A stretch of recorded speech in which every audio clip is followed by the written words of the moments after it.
Ayan na, sisimula na.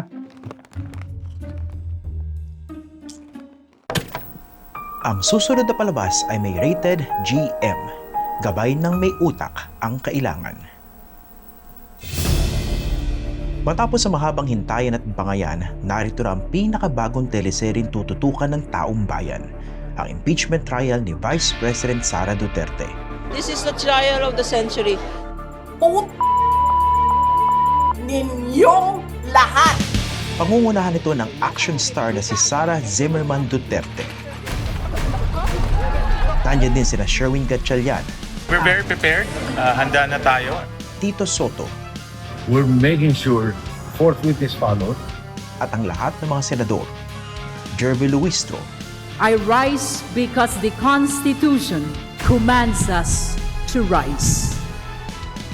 Chel Diokno, Yung desisyon nila nasa kamay nila. Laila de Lima, Malaki siyempre ang epekto na yan kung hindi papayagan yung pagpresenta ng evidence. at ang buong House Prosecution Team.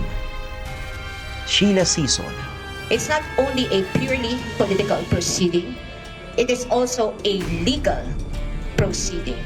Michael Poa, Tingnan muna natin kung ano yung takbo ng trial, ano yung mga ebidensyang mailalatag ng prosekusyon. at ang buong defense panel. Kabilang din para sa natatanging pagganap, si Mary Grace Piatos. At isa pang aabangan, magpakita kaya ang Vice Presidente. Ang impeachment trial ni Vice President Sara Duterte. Live tuwing hapon sa Senado simula sa July 6. Excited ka na ba? The long wait is over. Matutuloy na sa wakas ang impeachment trial ni Vice President Sara Duterte. Masasaksihan na ng taong bayan ang formal na presentasyon ng mga ebidensya na magkabilang panig. Partikular ang sagot ng Vice Presidente sa mga seryosong aligasyon na matagal na niyang iniiwasan. Na-impeach si Vice President Sara Duterte noong May 11, 2026 sa botong 257 na pabor, 25 na tutol at 9 na nag-abstain. Take note, pag sinabing impeached, hindi ibig sabihin na tanggal na sa posisyon. Ang ibig sabihin nito, formal nang inakusahan ang isang opisyal ng gobyerno na gumawa di umano ng isa o iba pang impeachable offense sa ilalim ng ating konstitusyon. Sa kaso ni Sara Duterte, ito ang mga bintang o tinatawag na articles of impeachment. Una, meron daw siyang mga hindi maipaliwanag na yaman na hindi nakadeklara sa kanyang statements of assets, liabilities at net worth. So, culpable violation of the Constitution at betrayal of public trust. Pangalawa, yung di umano'y maanumalyang paggamit ng kanyang confidential funds na nagkakahalaga ng 612 million pesos. So, culpable violation of the Constitution, graft and corruption at betrayal of public trust. Pangatlo, yung pamudmud niya di umano ng cash envelopes sa mga opisyal ng DepEd nung siya pa ang sekretary nito. So, bribery, graft and corruption, culpable violation of the Constitution, at betrayal of public trust. Panghuli, panoorin niyo na lang to. Kasi may kinausap na ako na tao. Sinabi ko sa kanya, kapag pinatay ako, patayin mo si BBM, si Lisa Araneta, at si Martin Romales. No joke.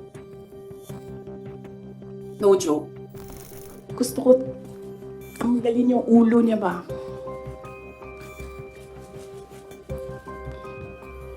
Dito naman ang bintang culpable violation of the Constitution, high crimes at betrayal of public trust. Pag-usapan natin ang role ng Senado. Sa ilalim ng konstitusyon, trabaho ng mga senador na litisin at desisyonan ng impeachment cases. In short, sila ang tatayong mga huwes sa impeachment trial. Ang Kamara naman, sila ang prosecutors o mga taga-usig. Sakaling ma-convict ng Senado ang isang impeached official, tanggal siya sa pwesto at bawal nang humawak ng posisyon sa gobyerno. Ngayon, bakit kaya iniatang ang responsibilidad na litisin ang isang impeached official sa mga senador na mga politiko at hindi sa regular na husgado? Hindi kasi standard na criminal trial ang impeachment. Layan itong protektahan ng Estado ang mga mamamayan laban sa mga abusadong opisyal na humahawak ng pinakamatataas sa posisyon sa gobyerno. Nandiyan ang presidente, vice-presidente, mga miyembro ng Korte Suprema at constitutional bodies tulad ng COMELEC, Ombudsman at Commission on Audit. Dahil malaki ang impact ng kalalabasan ng impeachment trial, mahalagang iatang ang responsibilidad ng paglilitis at paghuhusga sa mga opisyal na direktang answerable o sumasagot sa taong bayan. Yan ang mga senador na inahalal natin nationwide. Kaya ang impeachment process ay hindi lang usapang legal o konstitusyonal. Ito rin ay political. Sa impeachment trial ni Vice President Sara Duterte, tatayong presiding officer si Senate President Sherwin Gatchalian. Hindi siya abogado at maaring may agam-agam ang ilan dito. Pero actually, hindi naman required na abogado ang presiding officer. Siguro may bentahe lang ang pagiging abogado dahil sa kanyang legal training at kaalaman sa rules of court. Pero may sariling rules on impeachment ang Senate Impeachment Court. At again, hindi strictly legal ang prosesong ito. Besides, 5 lang sa mga senador ngayon ang abogado. Pero ang presumption din kasi, kung naging senador ka, alam mo dapat ang lahat ng responsibilidad mo. Kasama na doon ang pagiging huwes sa impeachment trial. May pagkakataon dito na dahil hindi ganun kadami ang mga abogado sa Senado, at for the first time, posibleng yung presiding officer natin ay hindi abogado. Posibleng magkakaroon tayo ng isang proseso na less technical, mas anchored on mga basic concepts tulad ng fairness at common sense at transparency at mga ganong bagay kaysa sa mga technical rules of evidence. Kasi sa dulo naman dito, gusto mo rin na maging accessible yung impeachment trial sa mga ordinaryong mamamayan na nanonood. Hindi rin bound ng mahigpit na teknikalidad ng court proceedings ang impeachment trial na itinuturing na sui generis. Ibig sabihin, a class of its own. Siyempre, importante ang rules of court para sa sistematikong proseso sa paghahanap ng hustisya. Pero may mga pagkakataon din naman na pwede rin gamitin ang mga teknikalidad para ikubli ang katotohanan. Magkakaroon ng 92 trial days. Simula July 6, Lunes, Martes at Miyerkules ang trial, simula alas 2 ng hapon. Pagkatapos naman ng SONA, magiging Martes, Miyerkules at Huwebes ang paglilitis, simula pa rin ng alas 2 ng hapon. Siksik ang kalendaryo ng Senado dahil take note, marami pa silang ibang trabaho. Nandiyan pa rin ang basic na paggawa ng batas at pagkatapos ng SONA, kailangan na muling suriin at balangkasin ang national budget para sa 2027. At syempre, nandiyan pa rin yung mga usual na committee hearings in aid of legislation. Punta naman tayo sa isang mahalagang issue. Ilang senador ba talaga ang kailangan para ma-convict ang isang opisyal? Nakasaad sa konstitusyon, dapat 2/3 of all the members of the Senate, meaning at least 16. Pero may mga nag-iisip kasi na baka dapat bilangin ng 2/3 base sa available senators, na 22 out of 24 sa ngayon. Sa ngayon kasi nagtatago ang puganting si Bato de la Rosa habang kalaboso si Junggoy Estrada sa kasong plunder. Si Senator Rodante Marcoleta, arestado na rin dahil sa kasong plunder matapos itong umamin na tumanggap ng 75 million pesos na donasyon o regalo bago ang 2025 elections pero di ito nakadeklara sa kanyang salin. Punta naman tayo sa standard of proof. Gaano ba kabigat ang ebidensyang dapat timbangin ng isang senator judge para i-convict o i-acquit si Sara Duterte? Sa rules on impeachment ng Senado, wala nakasaad na standard of proof. Ibig sabihin, depende ang desisyon sa konsensya ng bawat senador. So dapat may konsensya ha? Sa kasaysayan ng Pilipinas, nagkaroon na tayo ng 2 impeachment trials. Yung kay Joseph Estrada noong 2001 at yung kay Chief Justice Renato Corona noong 2012.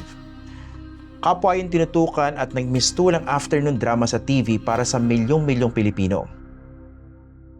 Pero may malaking pagkakaiba ang impeachment trial ni Sara Duterte ngayon. Sa unang pagkakataon, magiging malaking factor ang social media. Nandiyan ang mga content creators at mga troll armies na siguradong susubuking kontrolin ng kwento at naratibo sa impeachment. Nandiyan yung i-highlight ang ilang bahagi lang ng trial sa pamamagitan ng mga vertical videos o quote cards, depende sa kanilang motibo na pwedeng personal, political, or both. Nariyan din yung sasadyaing linlangin ng taong bayan para protektahan ang isang panig at siraan yung kabila. Ito po yung point. Maraming panggagalingan ng impormasyon at marami rito pwedeng polluted. Yung layong ilayo tayo sa hustisya at katotohanan. At kung well-funded ng social media o disinformation campaign, marami ang pwedeng mabiktima. Pwedeng masway yung public opinion patungo sa mali. At kasama rito yung mga senator judges na mga nasa social media rin. Kaya importante po ang messaging at dito papasok ang mahalagang role ng legit na media. Hindi natin pwedeng isuko ang laban para sa katotohanan sa mga demonyong trolls at manipulators sa social media. Syempre, ingat din ang media sa pag-cover ng impeachment trial na para bang boxing na round by round. Yung tipong, Sara, panalo sa round 1, prosecution, nakabawi naman sa round 2. Hindi po dapat ganon. While admittedly, the trial can be a spectacle, entertaining even, dahil real-life political drama ito, huwag nating kalimutan na may direktang epekto ito sa ating pamahalaan at sa atin bilang mamamayan. Kung ang isang mataas na opisyal kasi ng gobyerno ay umabuso, halimbawa, winaldas ang milyong-milyong pisong pondo ng bayan, o may hindi maipaliwanag na yaman at sangkot sa korupsyon, o walang pakundangan sa pananakot at pagbabanta na may papapatay, dapat pa ba siyang manatili sa pwesto o isa siyang malaking kahihiyan?